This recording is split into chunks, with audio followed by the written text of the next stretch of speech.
Hadirin jamaah sekalian yang dirahmati oleh Allah Subhanahu wa taala. Hari ini kita sudah berada di pertengahan dari bulan Sya'ban.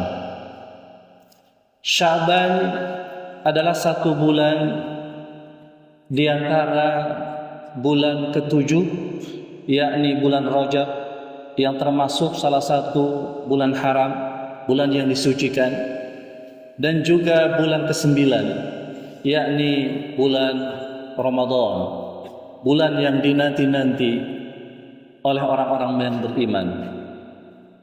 Sehingga posisi yang berada di tengah itulah kemudian Sya'ban itu disebut sebagai, secara bahasa artinya adalah terpisah atau terpencar.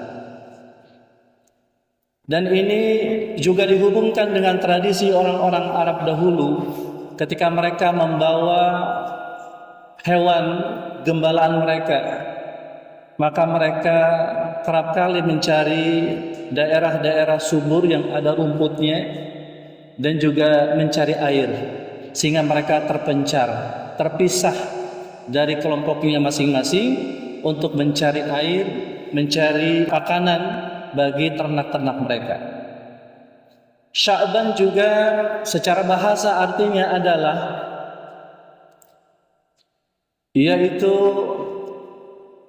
bercabang-cabang. Kenapa Sya'ban disebut sebagai bercabang-cabang? Karena ada banyak cabang-cabang kebaikan atau celah-celah kebaikan atau berbagai macam kebaikan yang bisa dilakukan di bulan Sya'ban ini. Itu pengertian Sya'ban dari sisi bahasa. Lalu hadirin sekalian rahimakumullah, bulan Sya'ban ini adalah bulan yang ke-8 dari kalender Hijriah. Dan dia diapit oleh 2 bulan, yakni bulan Rajab, bulan ke-7, dan juga bulan Ramadan, bulan yang ke-9. Nah, karena posisinya antara 2 bulan, yang satu adalah bulan Rajab, bulan yang disucikan, di mana sudah sangat populer untuk bisa menghidupkan bulan Rajab itu dengan berbagai macam amal-amal ibadah, dengan berbagai macam amal-amal kebajikan yang Allah akan lipat gandakan pahalanya manakala seseorang melakukan ibadah di bulan Rajab. Dan juga siapapun yang melakukan maksiat, maka dosanya pun juga berlipat. Oleh karena itu maka bulan ini bulan yang disucikan. Bahkan sebelum Islam, orang-orang Arab jahiliyah itu ketika mereka itu melakukan peperangan, maka ketika masuk bulan haram, yaitu bulan Rajab, maka mereka berhenti dari melakukan peperangan. Karena memang mereka punya sebuah keyakinan, persepsi bahwa bulan ini bulan suci, tidak boleh menumpahkan darah. Adapun bulan Ramadan, maka Ramadan adalah bulan suci, bulan yang penuh dengan kebaikan, keberkahan. Bahkan orang beriman itu menunggu Ramadan itu bahkan 6 bulan sebelumnya. Jadi kalau kita mengenal doa yang sering diucapkan, Allahumma barik lana fi Rajab wa Sya'ban wa ballighna Ramadan, dan doa itu dipanjatkan ketika masuk bulan Rajab. Tapi sesungguhnya bukan berarti bahwa penantian Ramadan itu mulai dari Rajab. Ulama-ulama salaf dulu bahkan membagi tahun jadi 2. 6 bulan mereka selalu berdoa kepada Allah pasca Idul Fitri atau pasca Ramadan. Mereka berdoa supaya amal ibadah mereka di bulan Ramadan diterima oleh Allah Subhanahu wa taala. Lalu kemudian ketika masuk 6 bulan sebelum masuk bulan Ramadan, doa mereka minta dipertemukan dengan bulan Ramadan, sehingga tertutuplah bulan Sya'ban ini. Sehingga bulan Sya'ban ini semula adalah bulan yang dilalaikan oleh banyak manusia. Makanya kata Nabi SAW, "Dzalika syahrun." Ini adalah satu bulan, kata Nabi, "Yaghfulun nasu anhu baina Rajab wa Ramadan."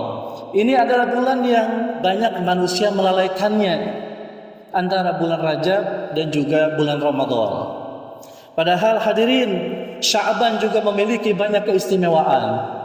Sya'ban memiliki banyak keutamaan yang kalaulah tidak karena Sya'ban, nggak mungkin kita bisa sampai kepada Ramadan. Ya, oleh karena itu maka harapannya adalah bahwa bulan Sya'ban ini adalah sebagai bulan untuk menjaga, merawat daripada amal-amal kebajikan untuk dipersiapkan memasuki bulan Ramadan, dan di bulan Ramadan adalah masa memanen. Makanya kemudian para ulama menjadikan bulan Rajab itu sebagai bulan untuk menanam amal-amal kebajikan, memulai sesuatu yang baik. Lalu kemudian bulan Sya'ban mereka jadikan sebagai bulan untuk menyirami, bulan untuk menjaga, bulan untuk memupuk amal-amal kebajikan. Dan akhirnya di bulan Ramadan itu dijadikan sebagai bulan untuk memetik hasilnya.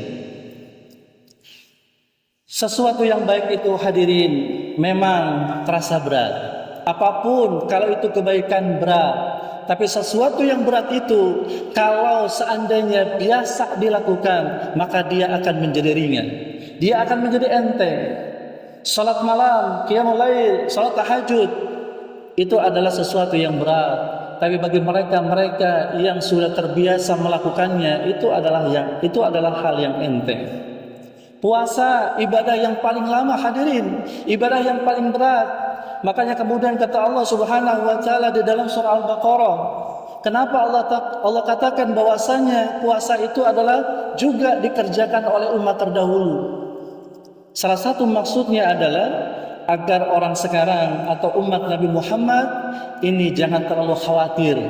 Karena ternyata puasa ini juga dilakukan oleh orang-orang terdahulu dan nyatanya mereka kuat. Mereka nyatanya mampu dan tidak ada kasus orang yang puasa mati kelaparan. Ya, tidak ada. Nah, sehingga kemudian ketika puasa Ramadan itu disyariatkan, puasa Ramadan diwajibkan, maka kemudian seseorang itu akan siap untuk mengerjakannya dikarenakan dia sudah terbiasa dengan hal yang berat itu, sehingga yang berat itu kemudian menjadi enteng. Hadirin jamaah sekalian yang dirahmati oleh Allah Subhanahu wa taala, ada banyak keutamaan keistimewaan bulan Sya'ban ini memasuki bulan Ramadan.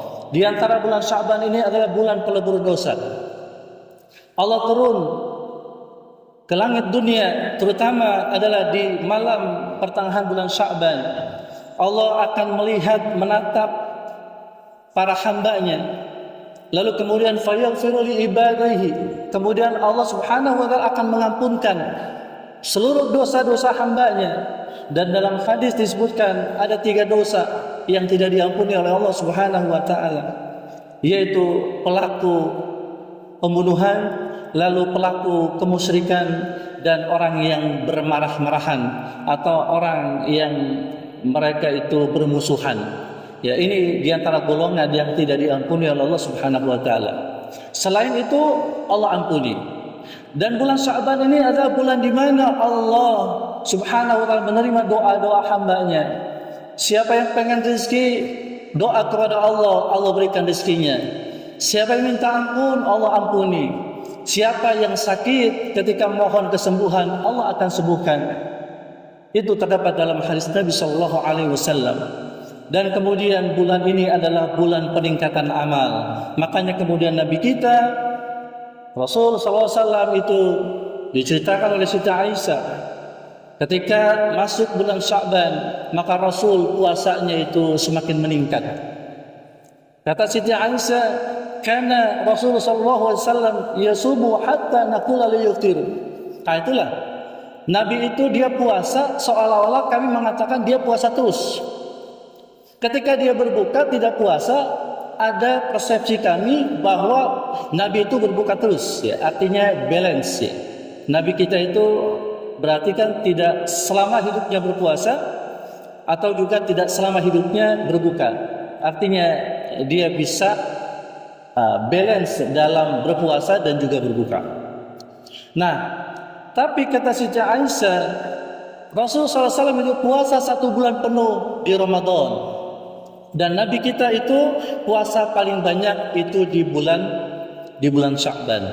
Bahkan tidak hanya puasa hadirin, Seluruh ibadah itu kemudian meningkat di bulan Sya'ban menuju kepada bulan Ramadan. Nah, oleh karena itu hadirin, mari sama-sama kita jadikan bulan Sya'ban ini ya sebagai salah satu bulan yang akan mempertemukan kita dengan bulan Ramadan. Nah, apa di antara kata kuncinya ketika kita menjadikan Sya'ban ini menuju kepada Ramadan? Apa kata kuncinya? Nah, pertama kata kuncinya adalah bahwa Sya'ban ini Ramadan itu adalah bulan suci, sehingga tidak ada yang bisa memasukinya kecuali mereka yang suci. Oleh karena itu di bulan Sya'ban ini perbanyak istighfar kepada Allah, perbanyak bertaubat kepada Allah. Agar apa? Agar kita menjadi hamba-hamba Allah yang suci, sehingga ketika kita masuk bulan Ramadan maka hati kita sudah siap dengan bekal kesucian. Itu kata kunci yang pertama, hadir. Kata kunci yang kedua, Ramadan bulan ibadah, sehingga ibadah yang dilakukan di Ramadan enggak cuma puasa. Jadi Ramadan bukan bulan puasa, Ramadan adalah bulan ibadah. Nah, di Sya'ban ini maka kita memulai dan juga menjaga, merawat segala macam amal ibadah kita. Kita mulai tingkatkan lagi baca Quran kita. Kita tingkatkan salat malam kita. Kita tingkatkan salat-salat sunnah yang lain. Kita tingkatkan salat berjamaah kita. Lalu kemudian kita tingkatkan zikir, bersalawat dan juga amal-amal yang lain untuk persiapan memasuki bulan Ramadan. Dan kata kunci yang terakhir, hadirin, Ramadan itu adalah bulan ketaatan. Sehingga ketaatan itu jangan pada saat Ramadan baru kita taat sama Allah. Artinya ada orang-orang yang nanti aja. Bahkan ada orang yang menutup dari kemaksiatan. Ketika akhir bulan Sya'ban maka dia puas-puasin bermaksiat kepada Allah. Supaya apa? Kan Ramadan udah nggak bisa lagi katanya. Maka konsepnya bukan begitu. Justru Sya'ban ini adalah bulan ketaatan. Kita tingkatkan ketaatan, kita jauhi berbagai macam maksiat mulai di bulan ini sampai kemudian masuk bulan Ramadan. Dan di bulan Ramadan kita sudah siap dengan berbagai macam segala ketaatan-ketaatan. Semoga Allah Subhanahu wa taala memelihara, menjaga kita, terutama terkait dengan hubungan kita dengan Allah, ketaatan kepadanya, sampai kita memasuki bulan Ramadan dan pada akhirnya kita menjadi hamba-hamba Allah yang dapat memetik hasil nanti di bulan Ramadan.